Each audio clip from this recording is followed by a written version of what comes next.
সম্মানিত হাজিরিন, এজন্য আল্লাহ রাব্বুল আলামিন সূরা জুমারের 53 নম্বর আয়াতে আমাদেরকে ডাক দিয়ে বলেন, কুল ইয়া ইবাদিয়াল্লাযীনা আসরাফু আলা আনফুসিহিম। আমার আল্লাহ তাআলা বলেন, ও বান্দারা, তোমরা যদি, হে আমার বান্দারা, তোমরা নিজেদের নফসের উপর জুলুম করেছো, গুনার কাজ করেছো, তোমরা আমি আল্লাহ তাআলা রহমত হইতে নিরাশ হইও না। আল্লাহু আকবার। এ বান্দারা শোনো, তোমাদের গুনাহ যদি হয় পাহাড় সমপরিমাণ, তাহলে মনে রাখবা আমি আল্লাহ তাআলার রহমত হলো আসমান সমপরিমাণ। তোমাদের গুনাহ যদি হয় খালের পানির পরিমাণ, বিনের পানির পরিমাণ, এ বান্দা তোমরা মনে রাখবা আমি আল্লাহ তাআলার রহমত হলো সাগরের পানির সমপরিমাণ। এই আয়াতে কারিমা যখন নাজিল হয়, এই শানে নজুল হলো তাফসিরে রুহুল মাআনির বর্ণনা। হযরতে আব্দুল্লাহ ইবনে আব্বাস রাদিয়াল্লাহু তাআলা আনহু বলেন যে একবার কিছু সংখ্যক কাফের মুশরিক আমার রাসূলের দরবারে আসলেন।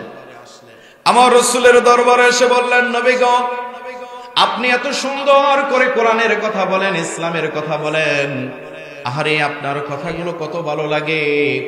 আমরা জানতে চাই, আমরা তো জাহিলি যুগে এমন কোন গুনাহ নাই যে গুনাহগুলো আমরা করি নাই। আল্লাহর রাসূল, আল্লাহর নবী গো, আমি আপনার কাছে জানতে চাই, আমরা যদি এই মুহূর্তে আপনার হাতে হাত রেখে কালেমা পড়ে মুসলমান হয়ে যাই গো নবী, তাহলে আমাদের অতীত জীবনের গুনাহের কি হবে? এমন সময় আল্লাহ রাব্বুল আলামিন জিবরাইল আলাইহিস সালাতু ওয়াস সালামের মাধ্যমে এই আয়াতে কারিমা নাযিল করলেন, আর ডাক দিয়ে বললেন, হাবিব আমার, আপনি কাফের মুশরিকদেরকে বলে দিন, কুল ইয়া ইবাদিয়াল্লাযীনা আসরাফু আলা আনফুসিহিম। এ বান্দা শোনো, তোমরা যারা জুলুম করেছো, গুনার কাজ করেছো, তোমরা যদি আল্লাহ তাআলার নিকট খালিস নিয়তে তওবা করো, তোমরা যদি আমার রাসূলের হাতে হাত রেখে মুসলমান হয়ে যাও, আল্লাহ তাআলা তোমাদের অতীত জীবনের সমস্ত গুনাহগুলো মাফ করে দিবে। আল্লাহ রাব্বুল আলামিন বলেন, লা তাকনাতু মির রাহমাতিল্লাহ। ও বান্দা, তোমরা আমি আল্লাহ তাআলার রহমত হইতে নিরাশ হইও না, কারণ আমি আল্লাহ তাআলার কাছে যদি খালিস নিয়তে গুনাহর জন্য তওবা করো, তোমাদের তওবা করতে দেরি হবে, কিন্তু আমি আল্লাহ তাআলা আমার মাফ করতে দেরি হবে না। এজন্য আল্লাহ রাব্বুল আলামিন সূরা তাহরিমের 8 নম্বর আয়াতে আমাদেরকে জানিয়ে দিচ্ছেন, আল্লাহ তাআলা বলেন, ইয়া আইয়ুহাল্লাযীনা আমানু তুবু ইলাল্লাহি তাওবাতান নাসুহা। আল্লাহ তাআলা বলেন, ও ঈমানদারগণ, তোমরা যারা নিজেদেরকে ঈমানদার দাবি করো, তোমরা যারা নিজেদেরকে মুত্তাকি দাবি করো, শোনো, তোমরা আমি আল্লাহ তাআলার কাছে তওবা করো। কেমন তওবা? তাওবায়ে নাসুহা, একনিষ্ঠভাবে তওবা করো। আমার রাসূল বলেন, শয়তান আল্লাহ তাআলাকে ডাক দিয়ে বললেন, ও আল্লাহ, আপনার ইজ্জতের কসম, আপনার বরত্বের কসম, আদমের কারণে আমি দুনিয়াতে অভিশপ্ত অবস্থায় এসেছি গো আল্লাহ। ও আল্লাহ, আপনার নামের কসম করে বলছি, আপনার বান্দাদের জীবনের শুরু থেকে মরণ পর্যন্ত তাদেরকে ধোঁকা দেব, তাদেরকে ধোঁকা দিয়ে বোকা বানাইয়া আমার সাথে করে আপনার জাহান্নামে নিয়ে যাব। বলেন নাউযুবিল্লাহ। শয়তান আমাদের ধোঁকা দেয় কি দেয় না? কথা বলেন, ধোঁকা দেয় কি দেয় না? আমার আল্লাহ রাব্বুল আলামিন বললেন, রে শয়তান, আমার নামের কসম খাইনি, আমি আল্লাহ তাআলা বললাম, আমার ইজ্জতের কসম, আমার বরত্বের কসম, আমার মহত্বের কসম, আমার বান্দাদেরকে জীবনের শুরু থেকে শেষ পর্যন্ত ধোঁকা দিবি। আমার বান্দারা গুনাহ করবে, কিন্তু আমার বান্দা যদি চোখের পানি ছেড়ে দিয়ে আমি আল্লাহ তাআলার কাছে একনিষ্ঠভাবে তওবা করে, তাওবায়ে নাসুহা করে, বান্দা যদি চোখ দিয়ে এক ফোঁটা পানি ছেড়ে দেয়, আমি আল্লাহ তাআলা মুহূর্তের ভিতরে আমার বান্দার তামাম জিন্দেগীর গুনাহগুলো মাফ করে দেব। আল্লাহু আকবার। এজন্য তওবা করতে হবে কার কাছে? আবার রাসূল বলেন, বুখারীর বর্ণনা, عن أبي هريرة رضي الله تعالى عنه قال سمعت رسول الله صلى الله عليه وسلم والله إني لأستغفر الله وأتوب إليه في اليوم أكثر من 70 مرة আমার রাসূল বলেন আল্লাহর কসম করে বলছি আমি নবী আমার কোনো গুনাহ নাই আমার রাসূলের কোনো গুনাহ আছে কথা বলেন কোনো গুনাহ আছে আহলে সুন্নাহ ওয়াল জামাতের আকীদা হলো সমস্ত নবী এবং রাসূল নিষ্পাপ মাসুম আমার রাসূল বলেন আমার কোনো গুনাহ নাই তারপরেও আমি প্রতিদিন আল্লাহ তাআলার কাছে 70 বারেরও বেশি তওবা করি আল্লাহু আকবার আমার রাসূল বলেন তিরমিজি শরীফের বর্ণনা আনাস রাদিয়াল্লাহু তাআলা আনহু قال قال رسول الله صلى الله عليه وسلم কুল্লু ইবনে আদম খাত্তাউন প্রত্যেকটা আদম সন্তান গুনাহগার তবে সবচাইতে উত্তম ওই ব্যক্তি যে গুনাহ করার সাথে সাথে আল্লাহর কাছে তওবা করে আল্লাহু আকবার এজন্য আমরা সব সময় আল্লাহ তাআলার কাছে তওবা করব আতাইবু মিনাল যামবি কামান লা যামবা লাহু আমার রাসূল বলেন তওবাকারী হলো ওই ব্যক্তির ন্যায় যার আমলনামায় কোনো গুনাহ নাই এই জন্য আমার রাসূল প্রত্যেক নামাজের পরে আমাদেরকে শিক্ষা দিয়েছেন আমার রাসূল ফরজ নামাজের পরে একবার পড়তেন আল্লাহু আকবার একবার কি পড়তেন আল্লাহু আকবার তিনবার পড়তেন আমার রাসূল আস্তাগফিরুল্লাহ একটু বলেন না আস্তাগফিরুল্লাহ আর একটু মহব্বত নিয়ে পড়েন আস্তাগফিরুল্লাহ আস্তাগফিরুল্লাহ এটা হলো সবচাইতে ছোট তওবা এই তওবা যদি আমরা করি আমাদের সমস্ত দোয়াগুলো কবুল করে নেবেন একজন তিনি কে আমাদের চারজন ইমাম ইমাম আবু হানিফা রাহমাতুল্লাহ আলাইহি ইমাম শাফি রাহমাতুল্লাহ আলাইহি ইমাম আহমদ ইবনে হাম্বল রাহমাতুল্লাহ আলাইহি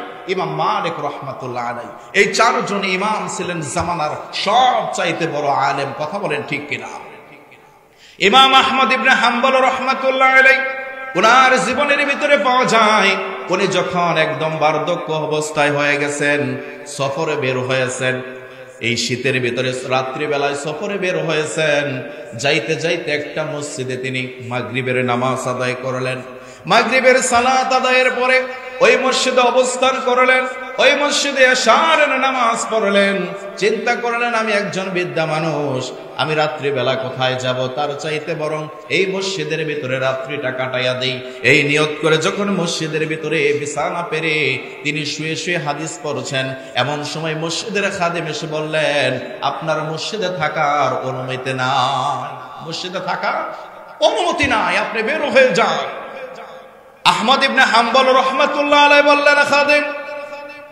আমি তোমার মসজিদে মাগরিবের নামাজ পড়েছি এশারের নামাজও পড়েছি আমি ফজরের নামাজটাও পড়ব আমাকে থাকতে দাও খাদেম চিনতে পারে নাই খাদেম বললেন এখানে থাকার অনুমতি নাই আপনি বের হয়ে যান ইমাম আহমদ ইবনে হাম্বল রাহমাতুল্লাহ আলাইহি বেখ গোছায়া কিতাব আদি সব কিছু গোছায়া যখন মসজিদ থেকে বের হলেন অন্ধকারের ভিতরে কোথায় যাবেন যাইতে যাইতে দেখে একটা বাজার ওই বাজারে একটা যুবক রুটি তৈরি করতেছে রুটি বিক্রি করতেছে ওই যুবকের কাছে গিয়ে সুন্দর করে সালাম দিলেন আসসালামু আলাইকুম সালাম দেওয়ার পরে যুবক সুন্দর করে সালামের জবাব দিলেন এবার আহমদ ইবনে হাম্বল রাহমাতুল্লাহ আলাইহি যুবককে ডাক দিয়ে বললেন যুবক আমি একজন মুসাফির আমি শীতে কষ্ট পাচ্ছি আমি যদি তোমার চুলার পাশে বসে একটু আগুন পোহাই তোমার কি কোনো কষ্ট হবে যুবক মুস্কি হাসি দিয়ে বলে আপনার যতক্ষণ মনে চায়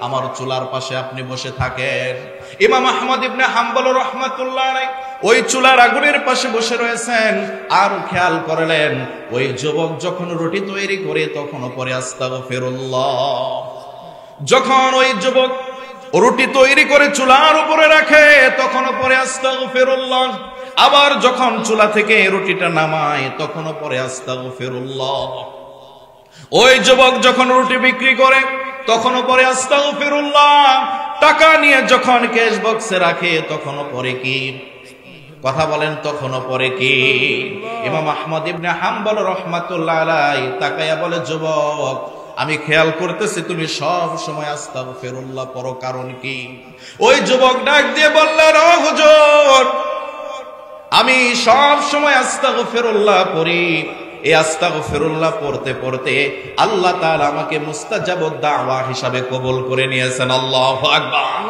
আমি যুবক, আমার জীবনে যতগুলো দোয়া করেছি, আমার একটা দোয়াও আল্লাহ তাআলা খালি হাতে ফেরত দেন না। আসমানের দিকে আমার হাত দুইটা তোলার সাথে সাথে কবুল করেন একজন, তিনি কে? ইমাম আহমদ ইবনে হাম্বল রাহমাতুল্লাহ অবাক হয়ে গেছেন। অবাক হয়ে বললেন, যুবক কি বলো তুমি মুস্তাজাবুদ দাওয়া? আমি সারা জীবন হাদিস পড়ালাম, ইলম অর্জন করলাম, আমারও তো এখন পর্যন্ত প্রত্যেকটা দোয়া কবুল হয় নাই। ওই যুবক বলে, হ্যাঁ আমার প্রত্যেকটা দোয়া কবুল হয়েছে, এখনো পর্যন্ত একটা দোয়া কবুল হয় নাই। কয়টা? একটা দোয়া কবুল হয় নাই। আহমদ ইবনে হাম্বল রাহমাতুল্লাহ আলাইহি বললেন, যুবক সেই দোয়াটা কি? এবার যুবক বলে, আমি শুনেছি এই জামানার ভিতরে সবচাইতে বড় একজন হাদিস বিশারদ রয়েছেন, আলেম রয়েছেন, নাম হলো ইমাম আহমদ ইবনে হাম্বল। আমি আল্লাহ তাআলার কাছে দোয়া করতেছি, আমি যেন ইমাম আহমদ হাম্বলকে মারা যাওয়ার পূর্বে একটা বার দেখতে পারি, আমি যেন তার কবরের উপরে একটা চুমু এঁকে দিতে পারি, আমি যেন তার সাথে মুসাফা করতে পারি। এই কথা শোনার সাথে সাথে ইমাম আহমদ ইবনে হাম্বল রাহমাতুল্লাহ আলাইহি চোখ দিয়ে পানি ছেড়ে দিয়েছেন। আল্লাহু আকবার। ডাক দিয়ে বললেন, যুবক শোনো, যে আল্লাহ রাব্বুল আলামিন তোমার প্রত্যেকটা দোয়া কবুল করেন, আর তোমার শেষ দোয়াটাও সে আল্লাহ তাআলা কবুল করে নিয়েছেন। তোমার সামনে যে যাকে দেখতে পারছো, আমি আর কেউ না, আমি হলাম এই জামানার সবচাইতে বড় হাদিস বিশারদ ইমাম আহমদ ইবনে হাম্বল। আল্লাহু আকবার। যুবক শুনো, তোমার আল্লাহ তাআলা তোমার দোয়াটা এমন ভাবে কবুল করেছেন, তোমাকে আমার দরবারে যাইতে হয় নাই, বরং আল্লাহ তাআলা আমাকে তোমার দরবারে পাঠিয়ে দিয়েছেন। আল্লাহু আকবার। এজন্য আমরাও যদি বেশি বেশি পড়ি আস্তাগফিরুল্লাহ, আমার দোয়াগুলো আপনার দোয়াগুলো কবুল করে নেবেন একজন, তিনি কে? এই জন্য আমার আল্লাহ রাব্বুল আলামিন বলেন, ওয়াতুবু ইলাল্লাহি জামিআ আইয়ুহাল মুমিনুনা লাআল্লাকুম তুফলিহুন। ও আমার বান্দারা, তোমরা বেশি বেশি আমি আল্লাহ তাআলার কাছে তওবা করো। যদি তওবা করতে পারো তাহলে তোমরাই হয়ে যাবে সফল কাম, তোমরাই হয়ে যাবে জান্নাতি। আল্লাহু আকবার। আমরা আল্লাহর কাছে জান্নাত চাই কি চাই না? কে কে চাই? আল্লাহকে একটু হাত তুলে দেখা। লিল্লাহি তাকবীর, নারায়ে তাকবীর। আল্লাহ তাআলা যেন কবুল করেন, সকলে বলেন আমিন। এজন্য মুমিন বান্দার এক নাম্বার গুণাবলী হলো আত-তাইবুন। মুমিন বান্দা সব সময় তওবা করবে একজনের কাছে, তিনি কে? আল্লাহ রাব্বুল আলামিন বলেন, এ আমার বান্দা শোনো, মুমিন বান্দার দুই নাম্বার গুণাবলী হলো আত-তাইবুনাল আবিদুন। আমার যারা মুমিন বান্দা হবে তারা শুধুমাত্র কেবলমাত্র আমি আল্লাহ তাআলার গোলামি করবে। কথা বলেন ঠিক কিনা? আমরা যদি আল্লাহ তাআলাকে প্রশ্ন করি, মালিক আমাদেরকে এত সুন্দর করে আপনি তৈরি করেছেন, আমাদের চেহারাটা এত সুন্দর করেছেন, মালিক আল্লাহ তাআলার এই দুনিয়াটা এত সুন্দর, আসমানটা তৈরি করেছেন কে? এই জমিনটা তৈরি করেছেন কে? এই সমুদ্র তৈরি করেছেন কে? আমরা যদি আল্লাহকে বলি, মালিক আপনি আপনার তামাম দুনিয়ার ভিতরে, আপনার এই জগতের ভিতরে সবচাইতে সুন্দর করে কি তৈরি করেছেন? আল্লাহ রাব্বুল আলামিন জবাব দিবেন, দুনিয়ার মানুষ শোনো, তোমরা জানতে চাও আমি আল্লাহ তাআলা সবচাইতে সুন্দর করে কি তৈরি করলাম? আল্লাহ তাআলা সূরা ৩ এর ৪ নম্বর আয়াতে ঘোষণা করবেন, লাকাদ খালাকনাল ইনসানা ফি আহসানি তাকওয়িম। আমি আল্লাহ তাআলা সবচাইতে সুন্দর করে শুধুমাত্র কেবলমাত্র মানুষকে তৈরি করেছি। আল্লাহু আকবার। এখন যদি আমরা মালিককে জিজ্ঞাসা করি, মালিক আমাদেরকে এত